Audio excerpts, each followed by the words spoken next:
TypeScript 5.5 ainsi que les résultats du plus gros sondage de JavaScript. C'est parti pour les actualités JavaScript du mois de juin 2024.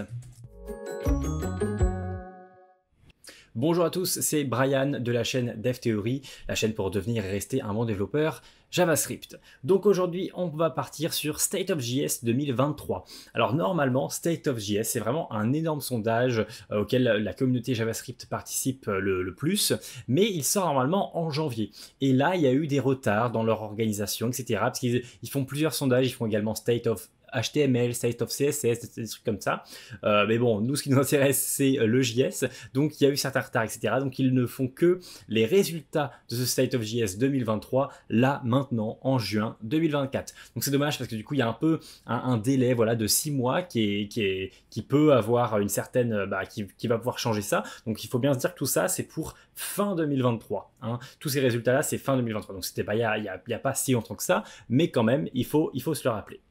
Donc, au niveau de la démographique, déjà, on est le deuxième pays qui a le plus répondu. Donc là, je pense que Cocorico, on peut être content. En devant, donc c'était les United States of America, bien sûr, les USA. Ensuite, il y avait l'Allemagne et ensuite donc le Royaume-Uni, puis la Pologne. Donc c'est vrai que c'est quand même assez diversifié. C'est pas que USA, c'est quand même il y a un gros pôle USA, mais il y a également un gros pôle Europe dans les réponses de ce sondage. Donc au niveau des features, c'est pas le plus intéressant, on va passer directement au niveau des librairies, je trouve que c'est le plus intéressant, notamment au niveau de front-end framework.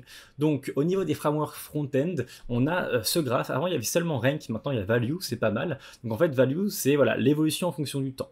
Donc là c'est quoi? Là c'est l'usage, ça veut dire que parmi tous ceux qui ont voté, donc là je sais plus combien il y avait de personnes, et bien en tout cas il y a 84% d'entre eux qui utilisent voilà, du JavaScript. Ensuite il y a 52%, donc c'est en deuxième position, 52% qui utilisent Vue.js. Et c'est là que on va switcher sur le mode rank, parce que justement on voit que Vue.js, pour la première fois depuis le début du sondage en 2016, eh bien il passait en deuxième position sur le framework le plus utilisé. Donc on est maintenant en deuxième position concernant Vue.js et troisième position pour Angular. Donc Angular, malgré le fait qu'ils aient fait de super changements au niveau donc de l'API, au niveau du site web, etc., a quand même descendu d'un cran quoi, au niveau donc de leur utilisation, notamment surtout par le fait que voilà, les nouveaux développeurs ne vont plus trop sur Angular, mais vont plutôt sur React et en second choix sur Vue. Donc forcément, Angular devient vraiment le troisième choix.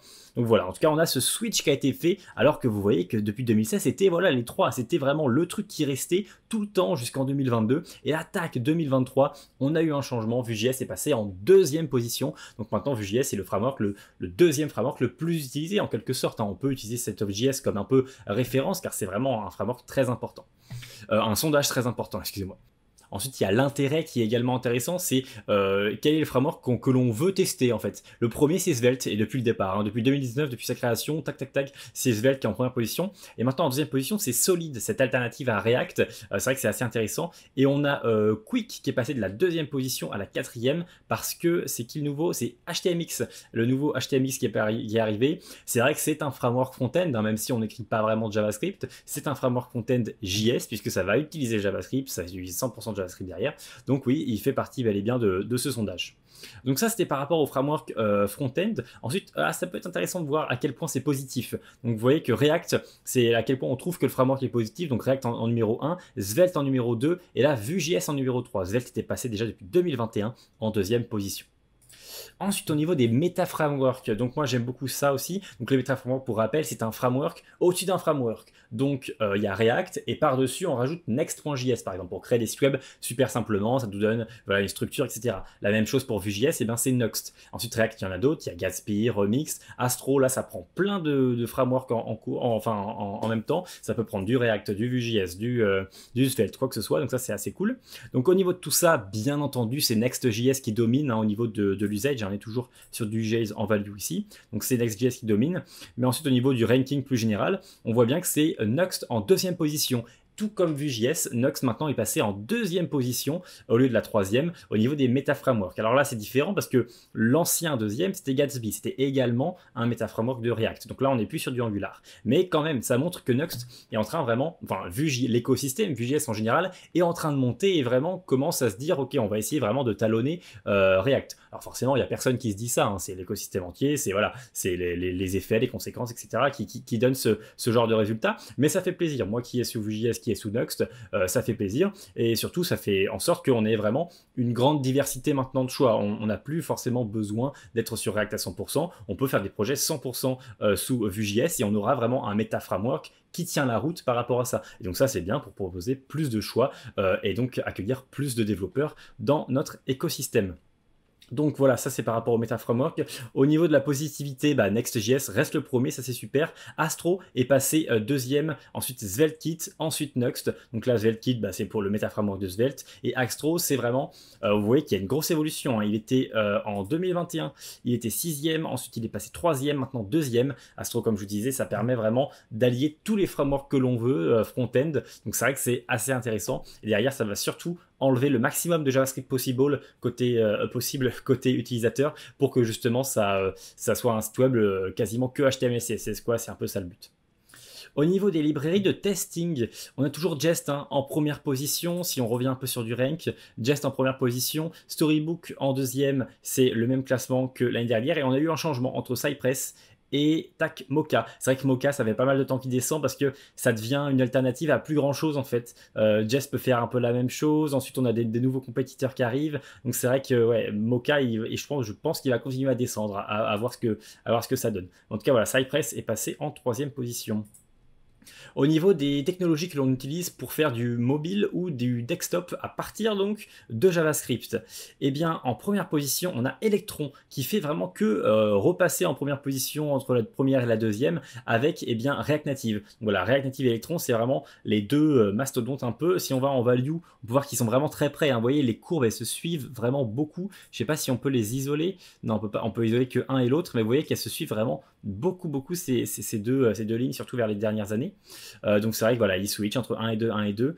Maintenant par rapport aux build tools, donc les outils qu'on utilise pour faire des builds, il faut savoir que c'est de moins en moins utilisé de base ces build tools. C'est-à-dire qu'on va pas directement utiliser Vite, on va pas directement utiliser ESBuild ou Webpack ou des choses comme ça. C'est plutôt les méta frameworks qui vont utiliser ça. Donc c'est un peu un usage assez relatif de ces build tools parce qu'ils sont utilisés de manière, c'est une conséquence quoi. On les utilise pas volontairement. Moi j'utilise Nuxt, ça va utiliser Vite forcément et ESBuild. Mais parce que Vite utilise ESBuild. Donc là je pourrais cocher les deux alors que j'utilise aucun des deux. J'utilise simplement Nuxt. Donc c'est vrai que c'est quand même, et puis je pourrais même ne pas le savoir. Donc c'est vrai que c'est quand même autre chose. Je pense les build tools, ça devient de plus en plus assez un poil plus distant de nous développeurs de la vie de tous les jours quoi, parce que justement les méta frameworks reprennent un peu la main sur tout ça. Mais en tout cas on a toujours Webpack en première position de 90% et Vite qui continue son ascension incroyable. Si on l'isole, tac il est là. Voilà, vous voyez que depuis 3 ans il fait quasiment du x2 à chaque fois. Bon, c'est vraiment assez impressionnant. Donc Vite il va bien entendu dépasser Webpack soit l'année prochaine soit l'année d'après au niveau de l'adoption, et c'est normal. Vite c'est un super projet qui est vraiment très intéressant, qui permet de tout allier, de tout faire plus vite, d'où le nom. Donc c'est vraiment excellent. Ensuite, par rapport aux outils de monorepo, donc ça personnellement j'utilise quasiment rien en outils de monorepo, mais on voit que le premier, donc depuis l'année dernière, c'est quand même fort, il est passé de 3e à 1er, et c'est PNPM. PNPM, je sais qu'ils ont une très bonne gestion des monorepos, de tout ce qui est workspace, etc. Donc je pense qu'il mérite sa place à ce niveau-là. Au niveau 2, on a NPM Workspace, voilà forcément. Et au niveau du 3e, on a Yarn Workspace qui hélas lui a descendu. Donc on voit même que ça, en fait, cette gestion du monorepo, c'est très lié à la gestion du package manager. Donc là on a Yarn, ensuite NPM, ensuite PNPM. Donc c'est vrai que c'est très lié à ça, et on peut voir effectivement que puisque Yarn a un peu descendu en termes de popularité, et bien forcément il descend en termes de monorepo, et PNPM c'est l'inverse, ça a un peu augmenté, du coup ça augmente, etc. Et NPM lui reste stagnant. Donc ça c'est fait. Ensuite par rapport à d'autres tools comme par exemple les backend frameworks, donc là c'est un peu différent, mais bon voilà, Express toujours pas mal utilisé, Nest, Facify, etc. Il faut savoir que c'est encore beaucoup utilisé, même si personnellement moi je n'utilise quasiment plus ça, parce que puisque j'utilise des méta frameworks, et bien en fait je vais faire mon API, etc. dans ces méta frameworks là, parce qu'il y a également une superbe gestion du backend en fait dans les méta frameworks. Donc c'est vrai que moi j'utilise plus trop ça. Avant j'utilisais effectivement Express, Fastify, voilà, mais maintenant plus trop. En tout cas ça s'utilise bien sûr toujours beaucoup parce que c'est des super projets qui marchent très bien. Donc voilà, c'est également pas mal utilisé, mais on voit que Express est bien sûr le numéro 1 depuis des années et des années. Ce qui est également intéressant, c'est les JavaScript runtime. Donc ça veut dire quoi? Ça veut dire quel environnement va exécuter le code JavaScript que vous écrivez. Donc en grande majorité, c'est Node.js. Il y a même plus de personnes qui développent sur Node.js, qui développent du JS pour Node.js, que pour des navigateurs. Voilà, c'est 83%. Donc c'est pour dire la présence de Node.js d'un point de vue serveur. Hein. Ça se défend plus. Ensuite, au niveau du troisième, et là je trouvais ça intéressant, eh bien c'est Bun. Je ne m'attendais pas à voir Bun si haut, pour être honnête. Je m'attendais encore moins à le voir plus haut que Deno. Parce que c'est vrai que Deno, il est arrivé un peu avant en concurrent de Node.js, mais Bun est effectivement, eh bien, puisqu'il est beaucoup plus rapide et puisque même la DX, la Developer Experience, est beaucoup plus eh bien, appréciable pour les développeurs, eh bien, ça arrive en troisième position ici à 22%. Je trouve ça assez important comme nombre. Je l'ai toujours pas vraiment testé moi en vraie version de production, etc. Mais un jour, il faudra bien sûr que je teste un peu pour voir ce que ça donne. Ensuite, il y avait également quelque chose d'intéressant, c'était les AI tools, donc les outils d'IA. On voit que ChatGPT est le numéro 1 et quand même quasiment 70% des personnes, donc là 12 000 personnes, eh bien, utilisent ChatGPT pour les aider donc dans leur développement. Donc c'est vraiment énorme hein, quand même, hein. 70% des personnes, c'est énorme. Donc je pense que dans le JavaScript, c'est vrai qu'on est assez près du web, des nouvelles technologies et du constamment update un peu parce que l'écosystème JavaScript, il va très vite, quoi. Il y a toujours des nouvelles librairies, des nouvelles mises à jour, etc. Donc c'est vrai que quand il y a un nouvel outil qui arrive, eh bien on a tendance voilà, à le tester. Et donc la communauté JavaScript est vraiment, je pense, assez, elle va assez vite utiliser des nouveaux outils parce qu'elle est habituée justement à mettre à jour des choses. Donc c'est vrai que si jamais on compare ça, je pense, à des résultats par exemple sur des langages comme, je sais pas, C++ ou quoi, je pense que ce sera beaucoup moins parce que c'est une communauté qui est moins habituée à faire pas mal de changements. Mais en tout cas, c'est cool, je trouve, de voir que notre communauté, eh bien, elle vit avec son temps et donc elle utilise pas mal ce genre de technologie-là. On voit que GitHub Copilot quand même est à quasiment 50%, hein, 50% des personnes qui l'utilisent. C'est énorme, hein, c'est énorme en un an ce qu'ils ont réussi à faire. Ensuite, Google Bard, Microsoft Bing, Tab9 également, Find que j'aime beaucoup aussi et d'autres.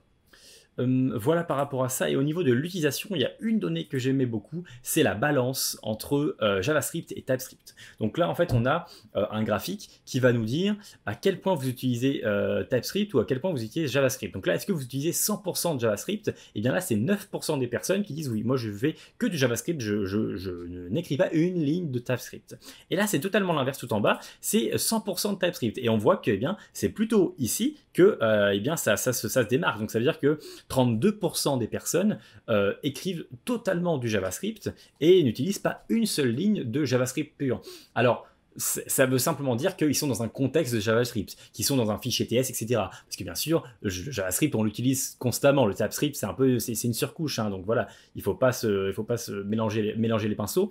Mais quand même, ça veut dire que plus jamais ces personnes-là utilisent un fichier .js, ils utilisent que un .ts. Et moi, je les comprends parce que c'est mon cas. J'utilise que du TypeScript depuis un an ou non, depuis quand même 2 ans et demi. J'utilise que du TypeScript et je suis très content par rapport à ça. Et voilà, je vois bien sûr beaucoup d'avantages. En tout cas, il y a beaucoup plus de personnes voilà qui sont dans ce mélange-là de TypeScript et JavaScript plutôt que dans du mélange de JavaScript et TypeScript, quoi. Vous voyez, c'est plus vers le TypeScript que ça va.